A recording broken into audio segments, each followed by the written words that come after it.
Hello everyone, welcome to another review video. And this week we're going to be discussing our Ancient Near East and Persian Empire review. The first question though really focuses upon the idea of pastoral nomads and nomadism, and really a way that a lot of civilizations developed in a different way than the large sedentary agricultural states that we have been discussing so far. So I asked you to begin by describing some of the traditions and life ways of those discussed who lived outside of the sedentary agricultural states that we've been focusing on. And did a really good job kind of describing that the one key difference is that they're non-sedentary, right? And that from there sort of dictates a lot of the differences that you see between these groups. Now, it's important to note that these are not the same as hunters and gatherers. Some people seem to be using that idea. That's not accurate because hunters and gatherers, remember, do not rely on agriculture. And remember, herding, which is what nomads typically engage in, is a form of agriculture. It's not cultivation. It's not growing plants and crops to sustain themselves, but it's accumulating and regulating and utilizing large herds of animals. And that's the big difference between hunters and gatherers and nomads. The big similarity, right, is that they are both non-sedentary, but for relatively I say sometimes it's kind of a different reason, but also a similar reason, right? And hunter-gatherers are very mobile because they're constantly chasing after natural herds, right? Herds of wild animals that just have their own migratory patterns that the hunters and gatherers kind of follow along with. Herding is different than that because they are still essentially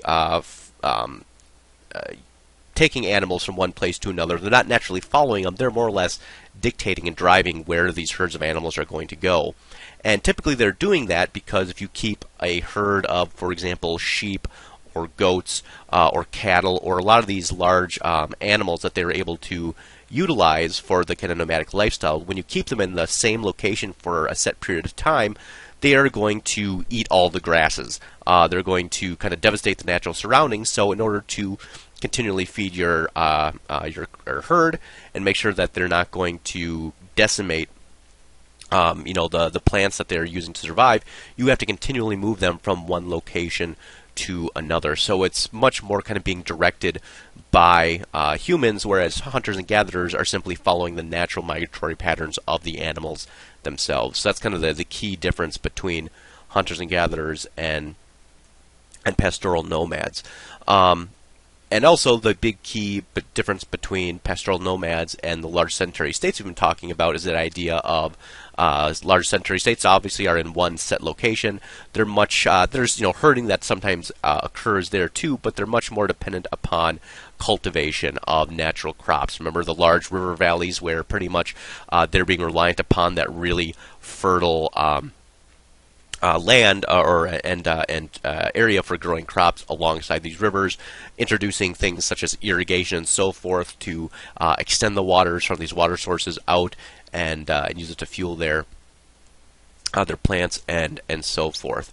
But obviously a sort of much more migratory lifestyle means that there aren't the constructions of these real large cities that a lot of times hunting or excuse me, I was going to do the two there. See, I caught myself. That nomadic groups will be part of a larger tribal confederation or group, but that they won't stick together all year round. They'll kind of break off into these smaller groups that are easier to coordinate the taking herds from one location to another location, but will still group up for monumental construction, for celebrations, for religious festivals, for rites and of that sort, and for warfare as well. So you can see that even though their populations are sometimes spread out over a much larger distance.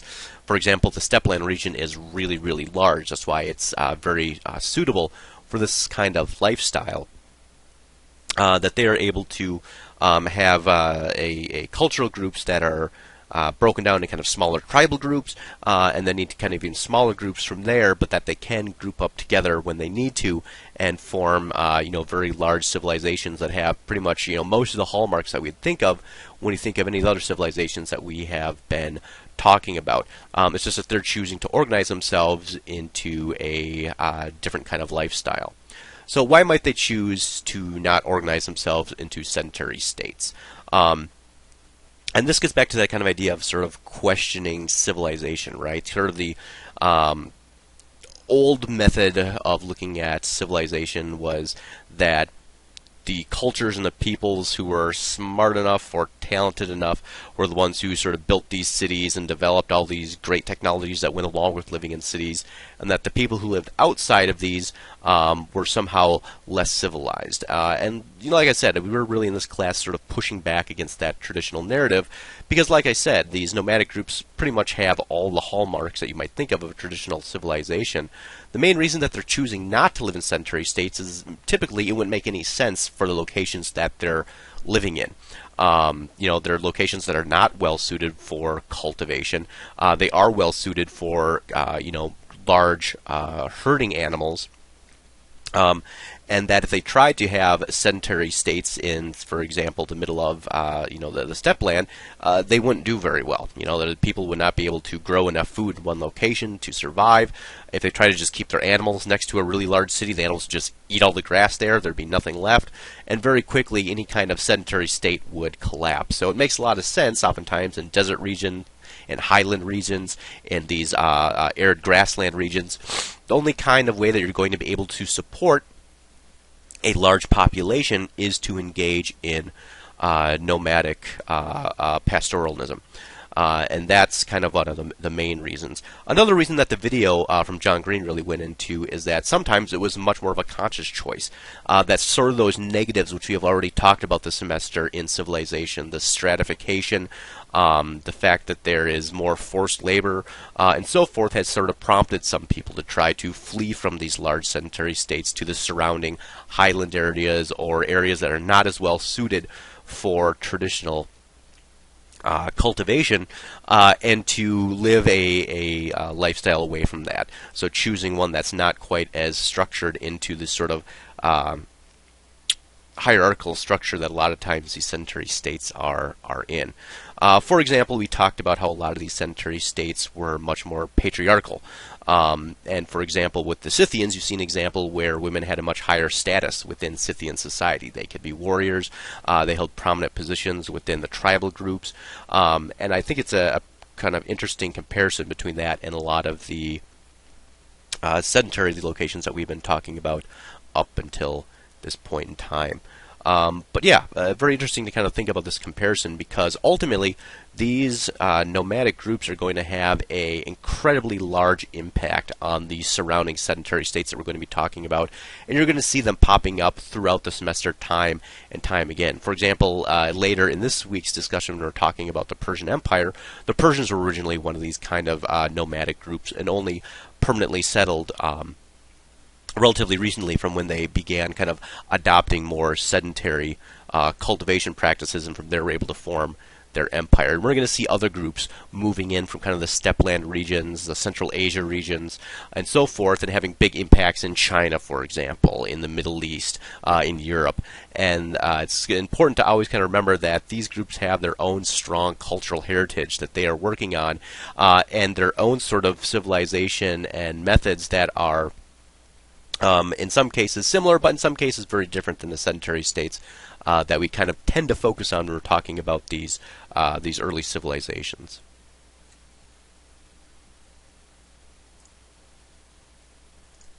Okay, moving on to looking at a number of these sort of new cultures that sprung up in the Near East area. Of course, our first conversation really focused around Mesopotamia and Egypt, and this week really kind of broadened the scope to a lot of the sort of Eastern Mediterranean area, including some portions of Greece, of Turkey, as well as the traditional area of Egypt and Mesopotamia.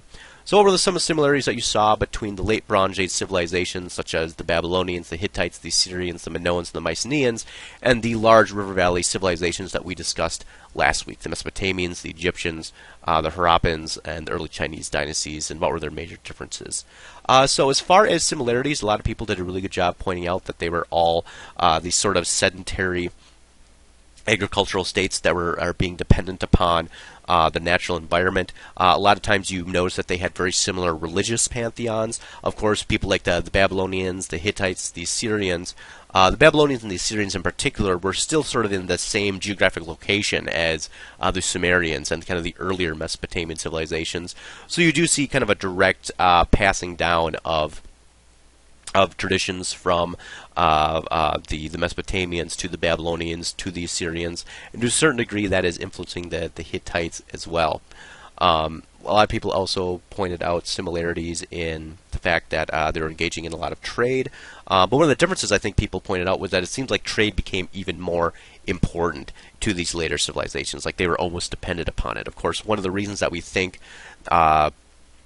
the collapse of the late Bronze Age occurred was the fact that a lot of these trade routes were disrupted, so that increasingly these various kingdoms and city-states were not just reliant upon the natural environment around them, but they're increasingly reliant upon being interconnected with all of their various neighbors. So I think that idea of the original River Valley civilizations being a little bit more isolated, both geographically and through contact with other civilizations, is also very fair. And that throughout time, they're becoming more and more integrated, and trade is becoming more and more important, to the point where if there is a drought for a number of years and there's some trade goods that you're really relying upon coming from a certain location, that can really have a large impact on your civilization. People also noticed that it seemed like there was a lot more conflict and warfare within these later civilizations, and just as much as there was a lot of trade and contact between them, that contact wasn't always necessarily positive, right? It seemed like they were just as much rivals as they were cooperators to a large degree, so that there was a lot of conflict going on between the Babylonians and the Hittites, and the Babylonians and the Assyrians. The Minoans eventually are taken over, right, by, it seems like, people from the Greek mainland, the Mycenaeans. And that seems like, as much as they are in contact with one another, and that trade, and for example the Amarna period, where diplomacy is a very important aspect, there's still a lot of competition and conflict as well. Some people also pointed out that there was definitely a change in the technology that was being used. For example, how chariots become much more important in warfare. That kind of becomes the standard for conflict and combat in the ancient Near East, whereas earlier there had not been, the chariot was not invented until kind of the Bronze Age period. That's kind of one of the defining factors of it. So a very good job that people did kind of making these comparisons between these new Near East civilizations and kind of the classic traditional River Valley civilizations. In a lot of degrees, it's like they're doing the same things. It's just the scope is becoming broader and more complex in a lot of examples. Alright, pitch it. Pretend you are a filmmaker and you are going to pitch a movie idea for a film set during the collapse of the late Bronze Age civilizations. What would your film be about? What genre? Romance, action, drama, comedy? Would your film fall into? What historic people or peoples would it follow? What historic events would it cover? What kind of plot would your film have? Finally, which modern actors and actresses do you think would be good to have in your film? Overall, I thought the class did a really fun job on this. You pitched a lot of really cool movie ideas. A lot of people pitching romances. A lot of people pitching action. Some people making almost like disaster movies over a lot of the ecological disasters that are taking place around this time period. I saw a lot of people casting The Rock, which was awesome. Could you like punch an earthquake in the face in your movie? Yeah, I thought overall a lot of people did a really good job with this. A few places that people would have lost points on this is if you were pitching a movie that was not about the collapse of the late Bronze Age civilization. Remember, this was supposed to be during that collapse period. So if you wanted to do something about Cyrus the Great, that's after this time period. That's with the Persians. If you want to do something about the Hittites fighting the Babylonians, that was an earlier time period. That wasn't during the collapse of the late Bronze Age. So I was looking specifically for that time period. But as long as you pitched a film in that time period, told me a little bit about it, who you think would be starring it, I pretty much gave you full points, and thanks a lot for all the creative and fun ideas you pitched out there, and I had a fun time reading through those.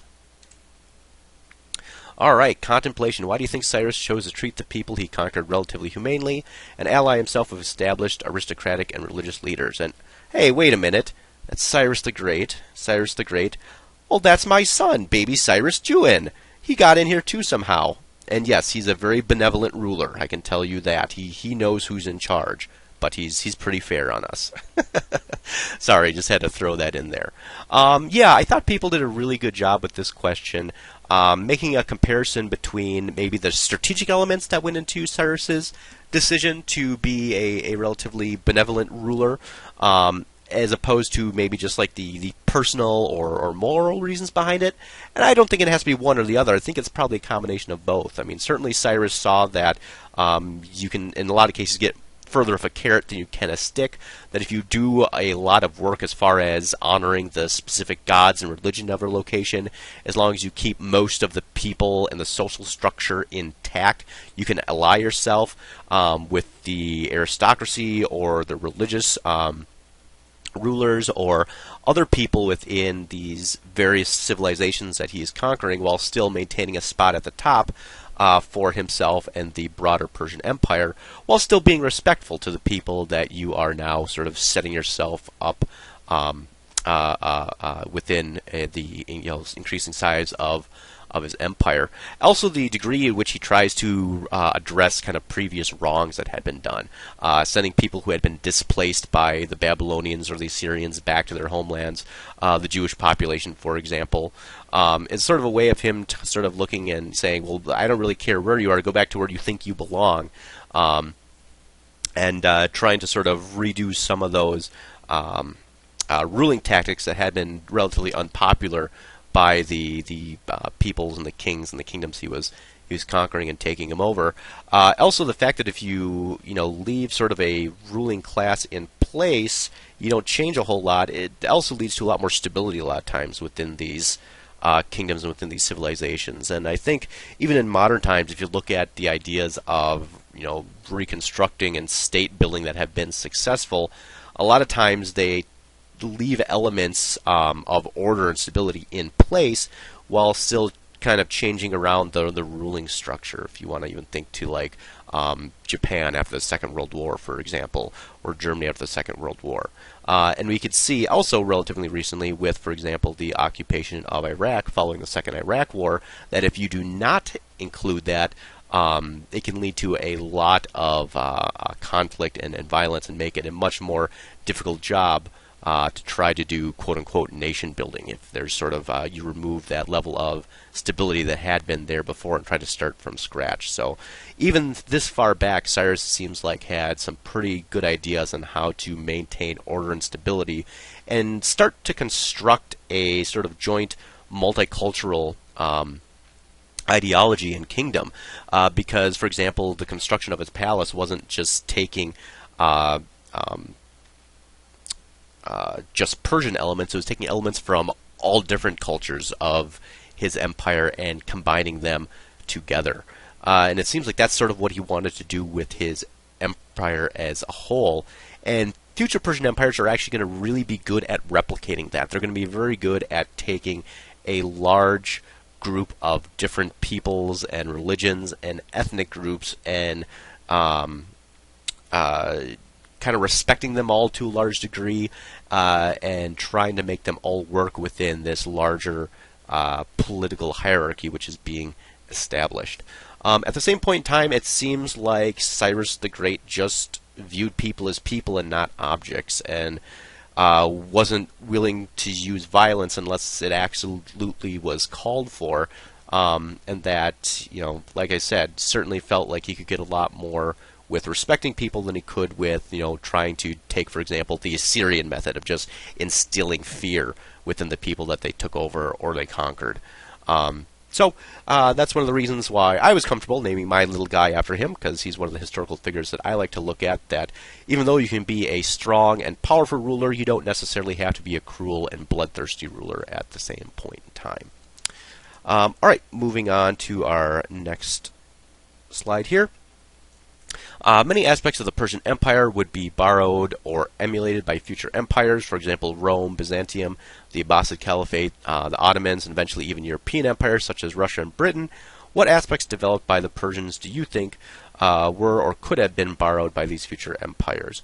And once more, a lot of people did a really good job pointing to the sort of political aspects of the empire, the way the empire was divided up into sort of different satrapies or states, how taxation was pretty much imposed on ability to pay, how there was kind of this combined imperial ruling ideology of kind of one group ruling over a massive amount of peoples and cultures, but still finding a way to make them all or allow them to all sort of work together. And not to feel completely sort of overruled. A lot of the sort of trappings and ideology of what an emperor should be eventually gets borrowed by the Romans, by the Byzantians, by the Islamic empires, for example, the Abbasid caliphates, the caliphs, the sultans of the Ottomans. They're all following a very similar kind of imperial ideology that's really started with the Persians, and like I said, you could even trace that up to the czars of Russia.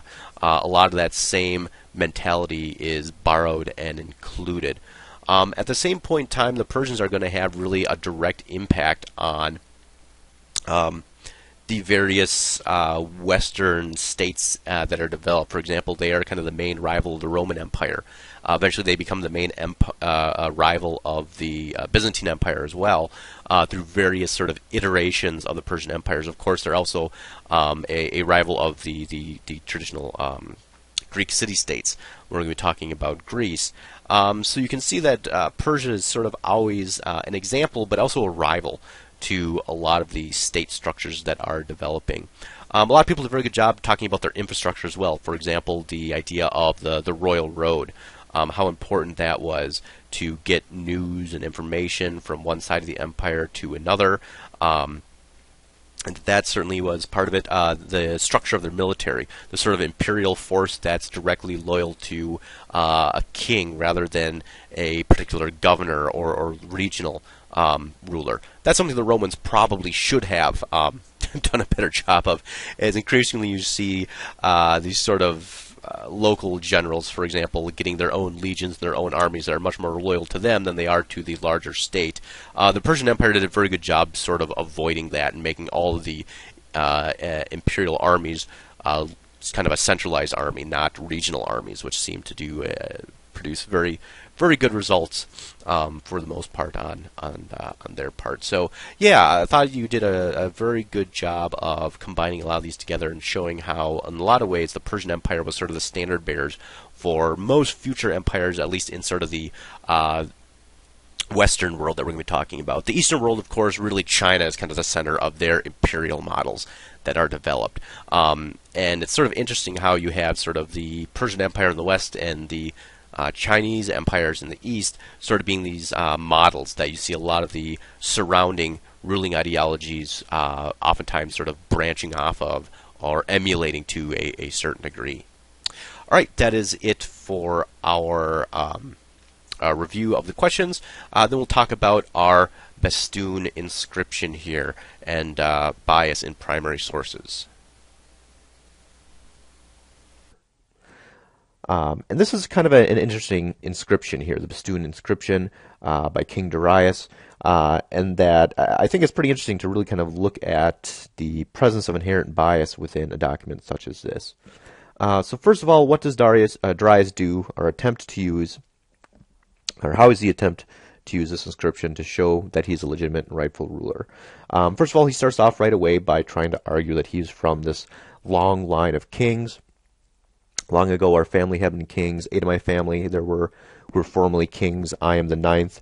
And then kind of detailing the war he had with Gautama, the Magian, the Magi, and how he sort of wrested the kingdom from him. I took from him by the grace of Ahura Mazda, or by the grace of God, essentially.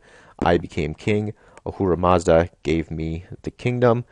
Kind of once more showing that through kind of divine intervention, he has become the king.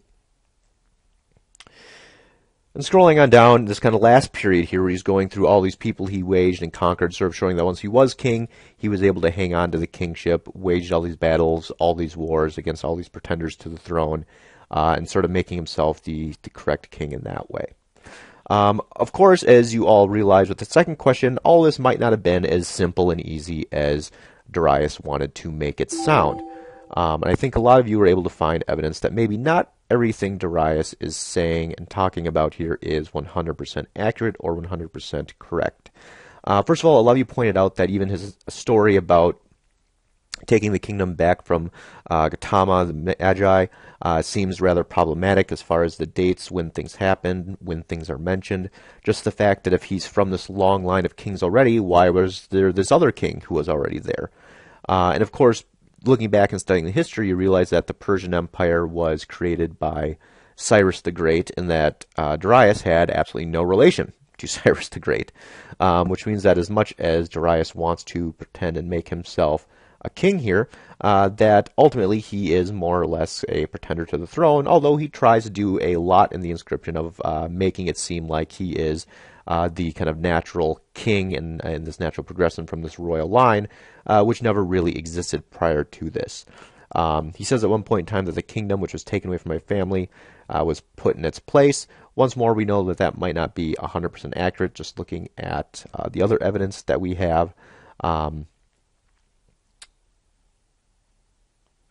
Another interesting place, and I don't know a lot of people picked up on this, where you can kind of see that perhaps not everything is quite as neat and simple as Darius wants to make it sound, is this list of wars he's engaging with in Armenia. For example, says Darius the king, Dardarish by name, an Armenian, my subject, I sent him forth to Armenia. Thus I said, go, the rebellious army, which does not call itself mine, smite it. And of course, afterwards he says, by the grace of Ahura Mazda, my army smote that rebellious army utterly. Oh, great. So he was able to send out his army to subdue the Armenians. That sounds pretty straightforward, right? Well, then you go down to the next section here, and he says, a second time the rebels came together. Well, it raises the immediate question that if you had smote the rebellious army so utterly, up here in the previous paragraph, who was left to rebel against you again? But okay, there was a second rebellion, so he sends his army out again, and my army smote that rebellious army utterly. Okay, so 2 times now there's problems in Armenia. He sends out his army, which supposedly utterly smites the enemy. However, just one more line down, a 3rd time the rebels came together. Once more, Darius sends out his army, and Ahura Mazda, with all of his strength and power, his army smote the rebellious army utterly. So you get the sense that if really these victories had been as clear-cut and as confident as he's trying to make it sound, why would there be a second, a third, and then go down one more line, a 4th rebellion? So that you can certainly see that this probably was not as easy and straightforward a military conflict as he's trying to make it sound, as certainly these rebellious groups are continuing to pop up and fight against him, and that he's having to continuously send armies back to the region, which means, entirely possible that his armies may not have been as successful in the earlier campaigns as he might have wanted to make it sound, that it took 3 or 4 attempts or tries to eventually secure the area. Moving on down once more to this section where he's listing all these kings that were pretenders to the throne, and going through and just mentioning each one and saying how he lied. I've highlighted them all here. He lied, he lied, he lied, he lied, he lied. Seems rather suspicious when you're looking at the inscription. There he's naming these people, calling them all liars, and pretty much saying he's only not a liar himself because he's the one who ultimately ends up conquering them. And that brings us to the last line in the document here, where I think it's pretty telling, where he says, let it convince thee as to what was done by me, regard it not as lies. Now, anytime you see a document that ends with someone pretty much saying, hey, by the way, I haven't been lying to you this whole time, you might want to be a little suspicious. That's ultimately what we see here with the Bestun inscription and with Darius, the fact that there's rather convincing evidence that not everything which he is saying here should be taken at face value. So that really brings us down to number 3. What is the best way for historians or people that are looking critically at the past to use biased sources such as this, and should they be used at all? Some people said yes, some people said no. And I'm going to let you in on the secret here. Every single source that we're going to look at this semester and any other semester when you're studying history is going to be in some way, shape, or form biased.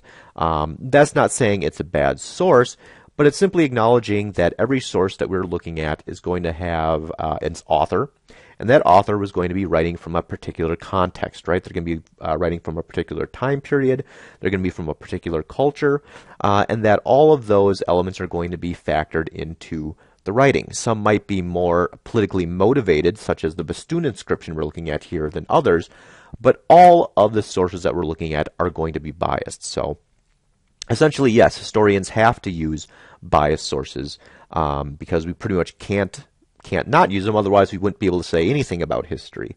The real important part, though, is how you're going to use them. For example, with the Bastoon inscription here, this actually provides a lot of really good information, the conflicts that may have been occurring, the individuals who are involved, but we certainly want to be careful of Darius's claims on face value, and certainly want to start checking into other people's accounts, right? Trying to find archaeological evidence that might support some of this, trying to find other historical evidence, writings from other authors from this time period that might shine light on this time period and what ultimately ends up happening, and not just taking the inscription by itself. And that's really the key here with any historical document, is trying to use it to get the information you can. A lot of times that includes just teasing out kind of ancillary information that the authors might not have intended to put in there at all, but that we can still use to get an idea of their society, where they're coming from, and so forth, and still being able to use that to say something about the past. But certainly, the claims for as far as his legitimate kingship, things like that, you'll certainly want to be checking that with other sources and thinking more critically about it before you go ahead and make some definitive answers. So, yeah, the fact that bias is going to be present in all the documents we're looking at, but it's really just something we need to take account and be aware of as we look at them, and try to factor that into how we're thinking about the documents, how we're interpreting them, and how wide we want to use that document to speak for an entire population, an entire event, an entire group of people, an entire historical situation. Obviously, the more perspectives you can find on any historical element, the better served you're going to be with the more context you can develop around it. And that's really the point of looking at this document from this week, is a very good example of this. Thank you all very much, and I hope you have good luck moving into week 6.